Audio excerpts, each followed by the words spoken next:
Bonjour mon frère, ma sœur, c'est un plaisir de te retrouver pour un nouveau partage. Et aujourd'hui, je souhaite partager sur un sujet que j'ai à cœur depuis plus de 2 ans déjà. J'attendais le moment opportun pour l'apporter.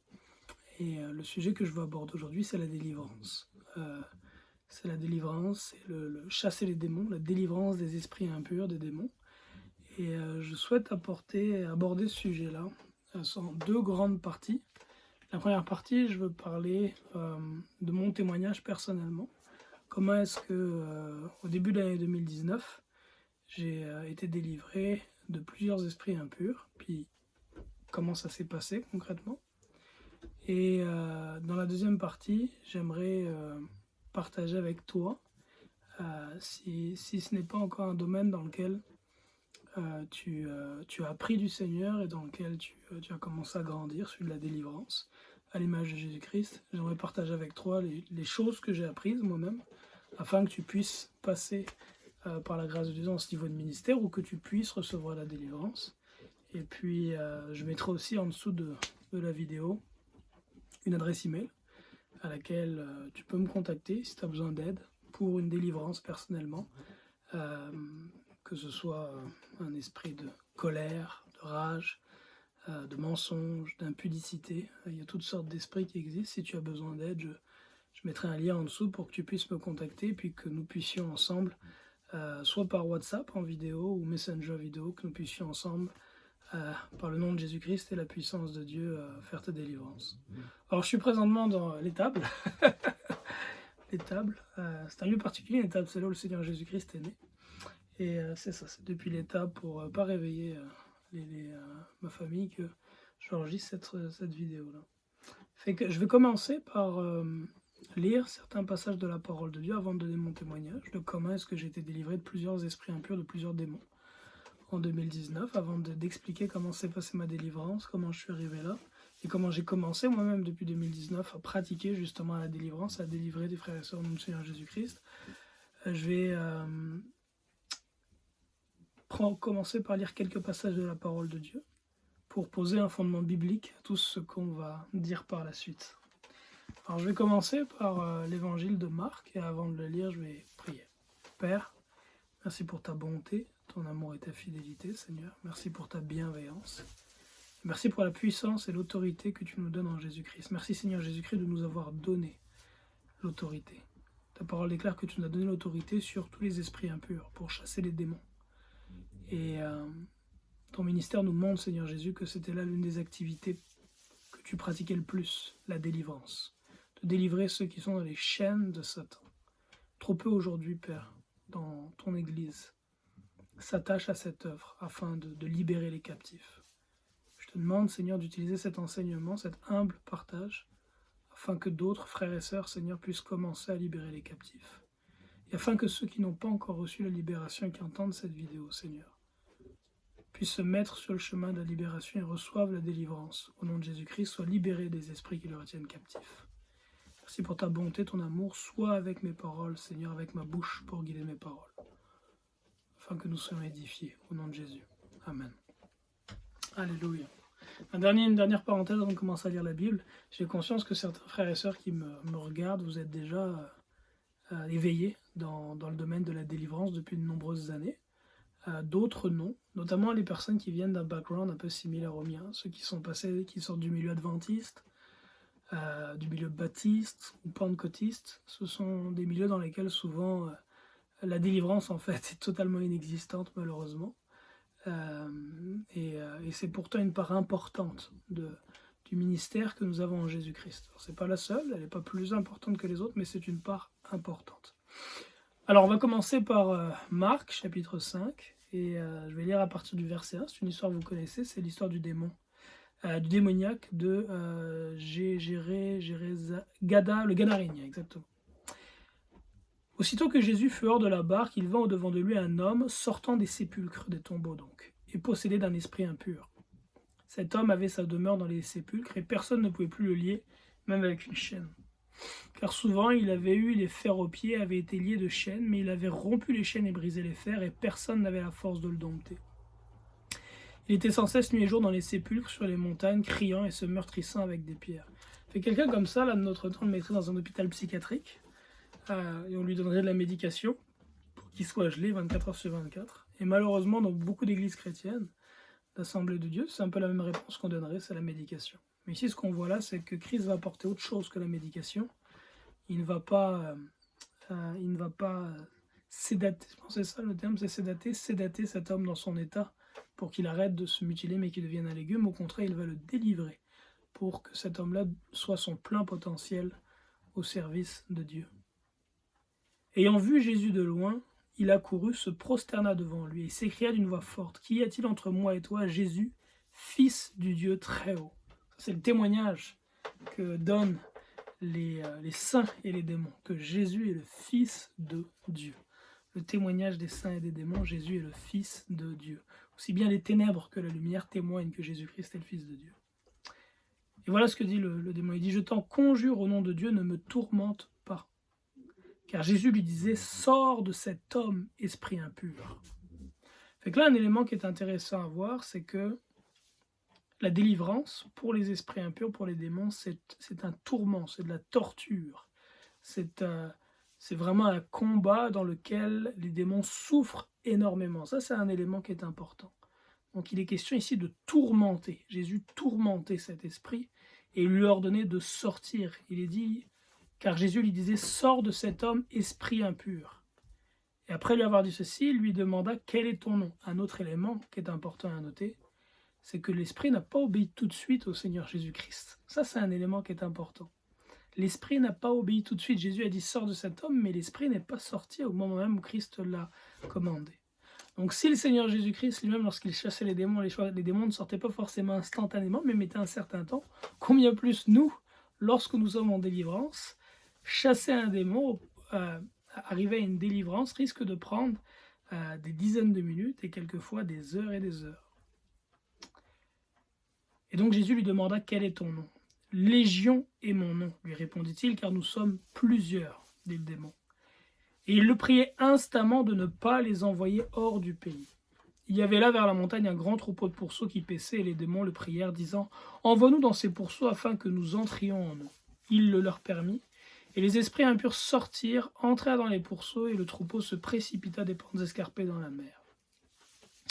Et on voit par la suite que le démoniaque, il est dit au verset 15, ils virent le démoniaque, celui qui avait la légion, assis, vêtu, et dans son bon sens. Donc cet homme-là est devenu un homme normal, un homme habillé, alors qu'auparavant il était tout le temps en train de bouger à droite à gauche, de se meurtrir, il se baladait tout nu. Une fois qu'il a reçu la délivrance, que les esprits mauvais sont sortis de lui, il est devenu normal, et plus tard il demande au Seigneur s'il peut le suivre, et Christ le mandate pour qu'il parte annoncer la bonne nouvelle de ce que le Seigneur a fait dans sa vie. Ça, c'est le premier passage que je voulais lire. Il y a 3 autres passages que je souhaite lire avant de rentrer dans le témoignage de comment est-ce que en avril 2019, mars-avril 2019, j'ai été délivré d'esprit impur.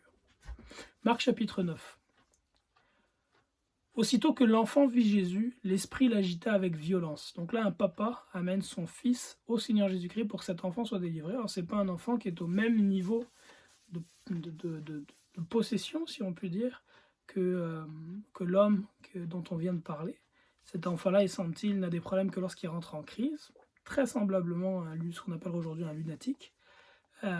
Mais la présence d'esprit impur en lui, les liens qu'il y avait sur lui, causait quand même un sérieux handicap, un grand danger à sa vie. Donc le papa amène l'enfant à Jésus-Christ, et aussitôt que l'enfant voit Jésus, l'esprit l'agite avec violence. Il tombe par terre, se roule et écume. Écumer, c'est quand il y a de la salive blanche, beaucoup de salive qui sort de la bouche, un peu comme les vagues de la mer qui écument au bord de la plage. Jésus demanda au Père: Combien a-t-il de temps que cela lui arrive? Depuis son enfance, répondit-il. Et souvent l'esprit l'a jeté dans le feu et dans l'eau pour le faire périr. Mais si tu peux quelque chose, viens à notre secours et compassion de nous. Jésus lui dit: Si tu peux, tout est possible à celui qui croit. Aussitôt le père de l'enfant s'écria: Je crois. Viens au secours de mon incrédulité. Jésus, voyant accourir la foule, menaça l'esprit impur et lui dit: Esprit muet et sourd, je te l'ordonne, sors de cet enfant et n'y entre plus. Et il sortit en poussant des cris et en l'agitant avec une grande violence. L'enfant devint comme mort, de sorte que plusieurs disaient qu'il était mort. Mais Jésus, l'ayant pris par la main, le fit lever et il se tint debout. Donc ici, on voit que lorsque l'esprit est sorti, l'enfant a été agité, son corps a été agité avec violence. Et l'esprit n'est pas sorti silencieusement, mais avec de grands cris, il est sorti de cet enfant.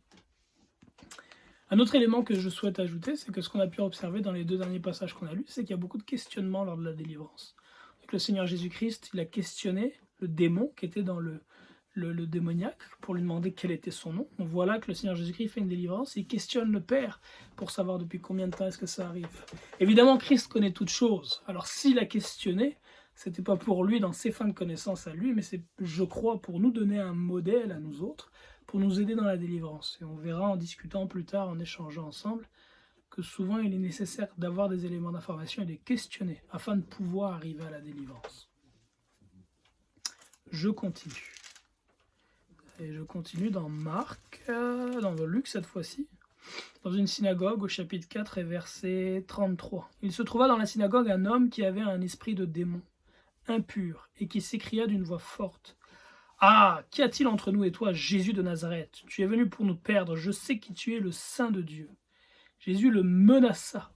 Ça, c'est encore un vocable que je vous invite à retenir, c'est que dans la délivrance, ça n'a pas été tantôt de fait de tourmenter. Ici, il est question de menacer. Jésus a menacé. D'autres versions diront, il lui parla d'une voix forte, avec sévérité. « Tais-toi et sors de cet homme. » Et le démon le jeta au milieu de l'assemblée et sortit de lui sans lui faire aucun mal. Fait que le corps de cet homme a été projeté vraiment au milieu de l'assemblée avant que le démon ne sorte de lui. Donc, la délivrance, c'est une œuvre qui est assez dramatique, bien souvent. Il est rare qu'une délivrance se passe dans le calme et sans fracas. Souvent, la délivrance est un moment dramatique, donc où il y a du bruit, beaucoup de mouvements, beaucoup d'agitation, et c'est normal, c'est ainsi que ça doit être. Et le Seigneur Jésus-Christ fait ses délivrances en public, devant tout le monde. Et on va continuer avec un dernier passage qui est dans Luc au chapitre 11. Et voilà ce que dit le Seigneur Jésus-Christ. Il dit, « Si moi je chasse les démons par Belzébul, vos fils, par qui les chassent-ils? C'est pourquoi ils seront eux-mêmes vos juges. Mais si c'est par le doigt de Dieu que je chasse les démons, le royaume de Dieu est donc venu vers vous. Lorsqu'un homme fort et bien armé garde sa maison, ce qu'il possède est en sûreté. Mais si un plus fort que lui survient et le dompte, il lui enlève toutes les armes dans lesquelles il se confie et il les distribue ses dépouilles. Lorsque l'esprit impur est sorti d'un homme, il va dans les lieux arides pour chercher du repos. Non trouvant un poids, il dit « Je retournerai dans ma maison d'où je suis sorti. » Et quand il arrive, il la trouve balayée, ornée. Or, il s'en va et prend 7 autres esprits plus méchants que lui. Ils entrent dans la maison, s'y établissent, et la dernière condition de cet homme est pire que la première. Et dans ce passage-là, le Seigneur Jésus nous donne un élément d'information important, c'est que nos corps, ce sont des maisons, ce sont des temples, des habitations. Notre corps peut être le temple du Saint-Esprit ou il peut être la demeure des démons. Il n'y a pas vraiment de neutralité. C'est l'un ou l'autre et quelquefois même, c'est les deux. À savoir qu'on peut être à la fois habité du Saint-Esprit, mais aussi d'esprit impur, mon frère, ma soeur. Et ce que dit le Seigneur Jésus-Christ, c'est que lorsqu'on chasse un esprit, son désir est de retrouver une habitation. Et ça, c'est un élément qui est très important, c'est que tout esprit impur est relié en général à une forme de péché, soit commis par l'individu ou par ses ancêtres. Donc c'est son père, sa mère, ses grands-parents. Et lorsqu'il y a une délivrance, il est très important qu'il y ait un renouvellement de l'intelligence. Donc si quelqu'un, par exemple, a, quel exemple je puis donner? Un esprit de pornographie, par exemple, un esprit de pornographie, de masturbation, donc un esprit d'impudicité qui l'amène à faire ces choses-là. Il est très important que avant la délivrance, après la délivrance, cette personne-là vraiment se plonge dans l'étude de la parole et à lire et relire les versets de la parole de Dieu qui parlent de l'impudicité. Fuyez l'impudicité. Les impudiques n'hériteront point le royaume des cieux. Donc, de nourrir son esprit de ce que la parole de Dieu nous enseigne sur ce sujet, afin que quand l'esprit puisse revenir, l'endroit soit déjà rempli de la présence de Dieu, de la connaissance de l'Éternel. Et évidemment, si cette personne-là n'a pas le Saint-Esprit, de recevoir aussi l'Esprit Saint. Donc c'est la fin de cette première petite partie. je voulais poser un fondement en partageant certains passages de la parole de Dieu.